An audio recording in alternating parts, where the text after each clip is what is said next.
vous parlez récemment et évidemment depuis 15 mois de Wagner. Il y a maintenant les Storm Z, des unités hétéroclites constituées en moyenne de prisonniers, le plus souvent envoyés par Moscou sur le front pour des missions de combat dont on dit qu'elles sont particulièrement difficiles. Mais vous allez voir que les mauvaises habitudes ont la vie dure. Ça recommence, que ce soit ces hommes de Wagner ou que ce soit ces combattants.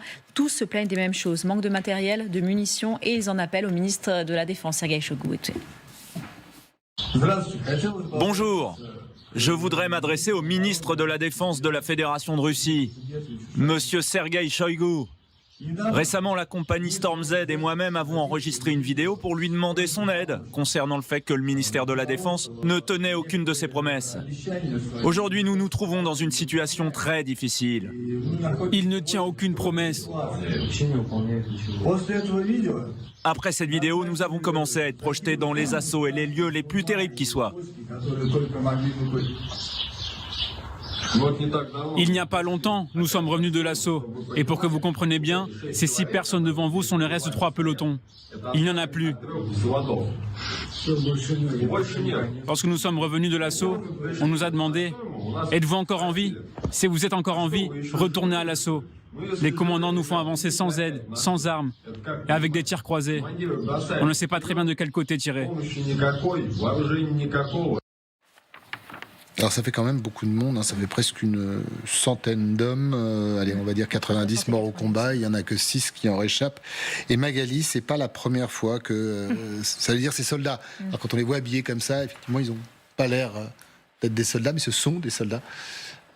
Non, on ne compte plus de toute manière le nombre de vidéos depuis le début de cette guerre où en effet il y a des interpellations, les soldats sur le front interpellent directement, se plaignent des conditions dans lesquelles ils sont envoyés sur le front, le manque d'équipement, de matériel, sans à aucun moment remettre en cause le fait qu'ils se battent. Enfin, il n'y a pas une remise en cause de la volonté d'aller se battre, mais à chaque fois une remise en cause des moyens qui leur sont donnés.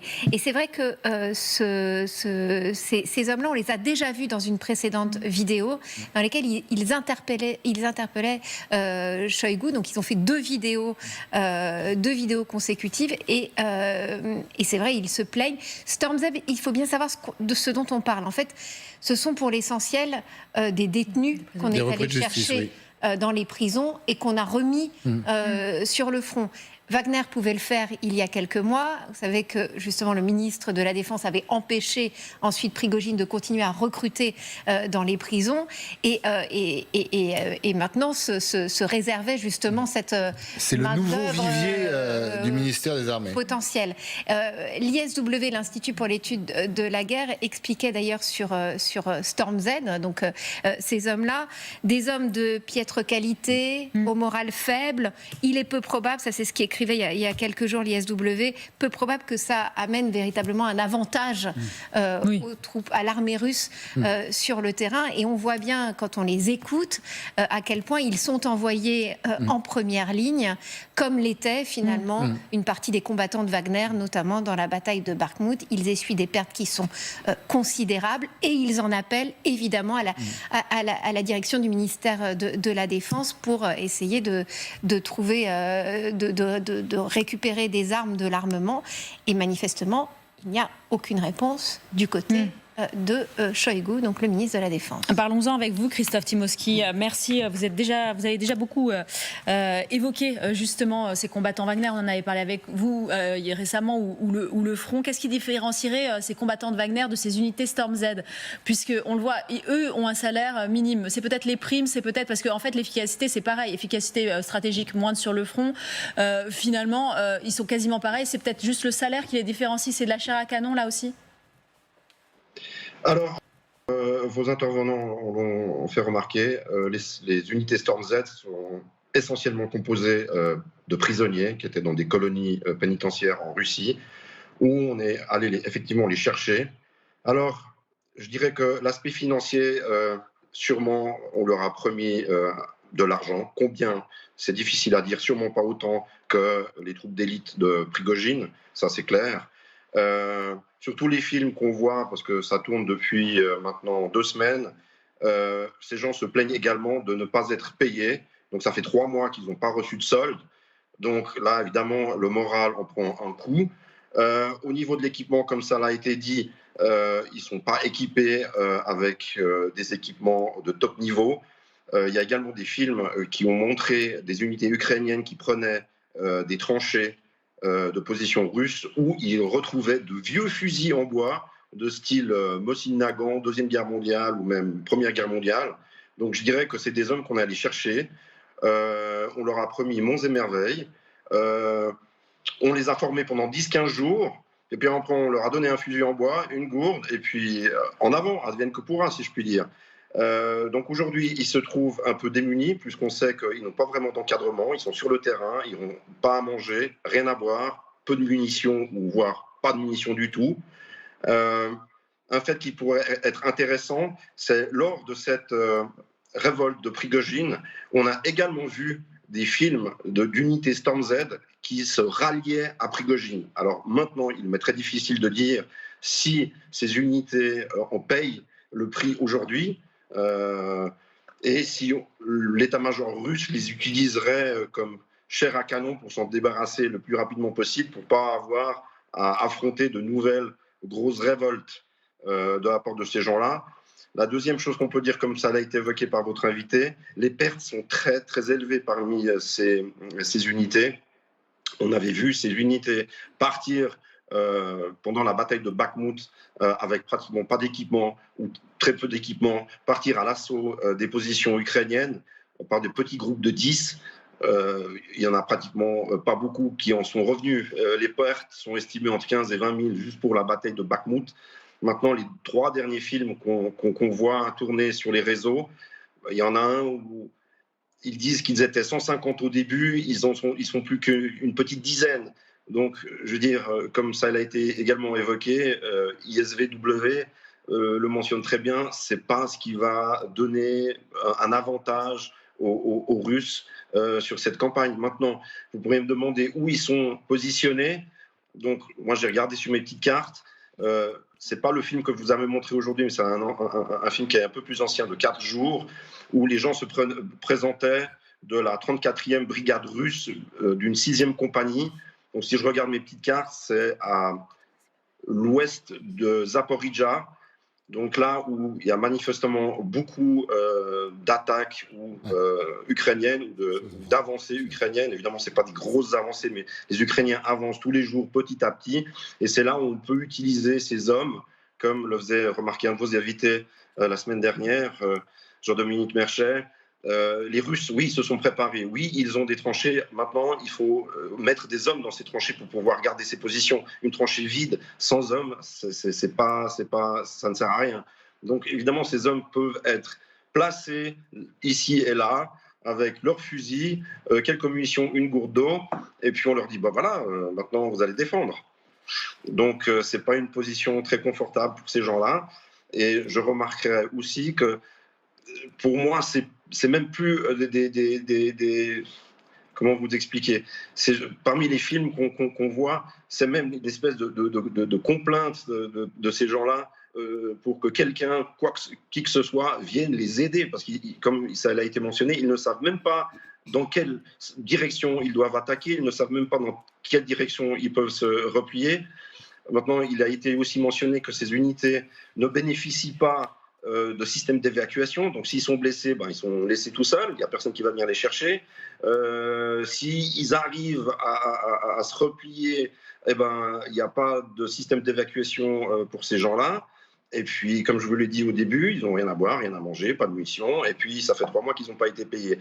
Donc, évidemment que le moral prend un sacré coup. Merci. Et moi, je me pose même la question de savoir si, justement, ces unités anti-russes, anti-retrait, que vous aviez montré à une certaine époque, je crois il y a 2 semaines sur votre antenne, justement ne servent pas à garder ces gens-là sur le front et les empêcher de rebrousser chemin, si je veux dire, de se mettre en repli. Merci. Donc, évidemment... Merci beaucoup d'avoir été avec nous. Vous parliez de ces unités qui ont été les unités barrages mises en place sur le terrain et on avait vu ces images plutôt glaçantes, tirent dans le dos des soldats russes alors qu'ils sont russes pour éviter qu'ils ne se replient. Vous allez voir que les Storm Z, ces hommes ont d'autres problèmes. Comme si cela ne suffisait pas. Ils se font tirer dessus, des missiles même par les Ukrainiens, et vous savez pourquoi? Parce que les clowns de Kadyrov, les Kadyrovskis, ces soldats TikTok comme ils les appellent, eh bien, font des selfies des Ukrainiens, bien évidemment, les repèrent. C'est normal, c'est la guerre, et ils s'en servent. Écoutez leur témoignage. Par exemple, pourquoi les combattants d'Akhmat, vous savez, les soi-disant Kadyrovskis, pourquoi viennent-ils sur leur position sans se battre et se contentent de faire des vidéos en jouant les durs à cuire? Franchement, ils sont trop décontractés. Nous les avons déjà surnommés les troupes TikTok. Et ils ne font que trahir nos positions avec leurs vidéos. Et après, on nous arrose de tirs. Donc nous, on meurt sous les bombardements, et eux, ils restent assis, tranquilles, chez eux, et ils reçoivent des médailles.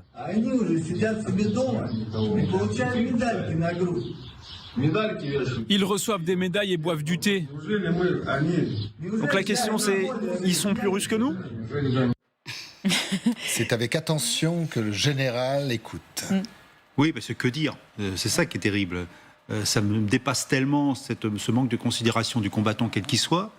Ce qu'on nous présente effectivement, d'abord un témoignage qui est un peu subversif, si on y pense bien, qui est diffusé comme cela, sans qu'il y ait de conséquences. Alors, les interrogations sont nombreuses. Est-ce qu'on peut généraliser ces situations à l'ensemble du front? Avec des paroles comme ceci, des témoignages comme cela, je dirais, à la limite, l'armée russe devrait s'effondrer demain matin. Donc moi, indirectement, je dis qu'on nous présente, où on a l'opportunité de voir un témoignage d'une unité qui était extrêmement amoindrie par le feu et par le combat, qui témoigne de ce qu'elle a vécu, ce qui ne veut pas dire que ce soit l'ensemble du théâtre des opérations qui soit concerné, mais néanmoins, pour revenir à ces hommes-là, on voit bien qu'il y a un problème de commandement quelque part. J'ai du mal à comprendre que des soldats comme cela, dans des tranchées, n'aient pas une mission précise sur ce qu'ils doivent faire. Ça veut dire qu'il n'y a pas d'encadrement s'il n'y a pas de mission donnée. Il n'y a pas de chef. Ça me semble un peu bizarre qu'il n'y ait pas de chef dans les tranchées à un moment donné. Voilà. Donc moi, je suis plus dans les interrogations que sur un commentaire, je dirais, approprié, parce que j'ai du mal à comprendre ce genre de situation. Vous vous souvenez, Général, on en avait parlé, il y avait eu un certain nombre de témoignages, c'était à Bakhmout, où vous aviez ces soldats ukrainiens qui finissaient par être dégoûtés face au spectacle qu'ils avaient devant eux, puisque par une porte, par un mur, il y avait des dizaines, parfois des centaines de soldats russes qui passaient au même endroit, qui se faisaient tuer. Et qu'en une journée, ces tireurs, qui n'étaient même pas des snipers, ces soldats, finissaient par réclamer des munitions parce qu'ils avaient absolument vidé leur stock. Donc, c'est quand même une tactique, non, pas une tactique, c'est une tactique. C'est une façon de voir la guerre du côté russe. C'est une tactique mortifère qui bénéficie, entre guillemets, d'une ressource humaine inépuisable, ce qui n'est pas totalement vrai. Rappelons-nous quand même qu'en décembre 2022, il a quand même été retrouvé des documents de doctrine sur comment combattre en zone urbaine, justement à Bakhmout. Donc, entre les témoignages d'un côté où effectivement il y a dû y avoir cet amoncellement de corps allant au combat sans tactique, vraiment, la mort au combat est une tactique en elle-même, ce qui est un peu bizarre. Et puis la réappropriation du combat tactique par une partie de l'armée russe, c'est là où est la limite. Est-ce qu'on est encore sur des images d'hier où effectivement on avait cette chair à canon? Effectivement, on a parlé des prisonniers qui sont du consommable. C'est un peu ça, c'est du consommable. Et puis quand même les combats qui ont eu lieu. Donc moi je suis toujours en interrogation, où est la vérité? Je pense qu'il y a une part de vérité, il y a une part de témoignage qu'il faut prendre en compte, mais est-ce qu'on peut généraliser à l'ensemble? Je reviens toujours, moi je dis ça depuis 16 mois, si l'armée russe est tellement mauvaise, elle serait effondrée aujourd'hui. Donc même avec des témoignages comme ça, je me dis oui, il y a forcément des problèmes quelque part. Dans toutes les armées, il y en a au combat. Dans toutes les armées, il y a des unités qui se désagrègent. Et effectivement, quand on entend, on a traduit par peloton, mais vous avez dit 90 à 100, donc une compagnie, quand il n'y a plus que 6 bons hommes debout, c'est énorme. L'unité ne peut pas fonctionner. Voilà. Donc voilà. Donc je suis plus dans les interrogations, une analyse qui pour moi manque un petit peu totalement de pertinence, parce qu'on manque d'informations vérifiées sur la réalité de ces combats qui sont apparemment extrêmement meurtriers.